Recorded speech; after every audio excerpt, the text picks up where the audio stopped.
سیراج‌الدین ابلویف یکی از داوطلبانی صاحب شدن به جای فخری در آزمون جمهوریوی فروغ صبحی دانایی از ناحیه به نام میر سعید علی حمدانی میباشد. او در گیمنازیای دولتی رقم 1 همین ناحیه تحصیل مینماید. برای رسیدن به هدف سیراج‌الدین کوشش نموده ایستاده است که هرچی بیشتر کتاب خواند.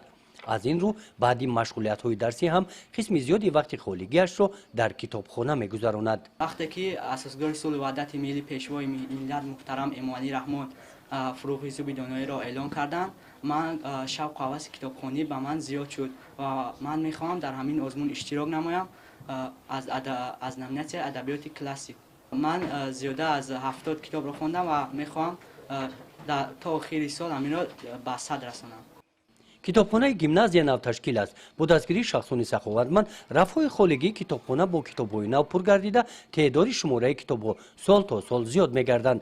این کتاب‌های بدیعی که در این گوشه ایستادند از نام والدان سیراج‌الدین تحفه کرده شدند. در کتابخانه نو تأسیس ما اول 1500 نسخه کتاب بدیعی وجود داشت. باز 75 نامگوی کتاب با شماره 800 نسخه کتاب وارد گشت که این طلبات خوانندگان را قانع گردانده ایستاده است.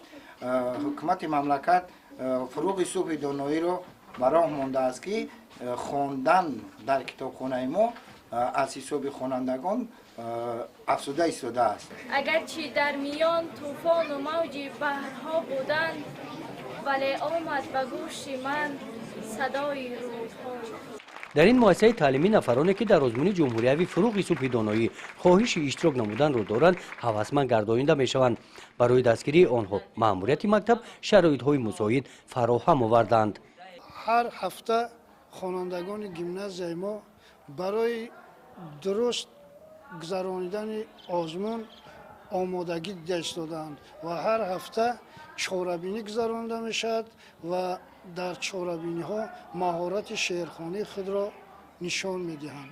گیمنازیای دولتی رقم 1 به سمت تعلیم فن‌های گومانیتاری روانه گردیده 498 نفر خوانندگان به تحصیل فرا گرفته شدند. سال آینده کلکتیو 24 نفره آموزگاران و خوانندگان را این بنای نوی تعلیمی زمانوی انتظار است. بنای مذکور با دستگیری حکومت جمهوری بنیاد گردیده عین زمان ساختمان آن در عرفه انجامیابی قرار دارد. گزارش خواجه نظریف خدای نظر ظهوروف از ناحیه میر سعید علی حمدانی برای برنامه اطلاعاتی نوید.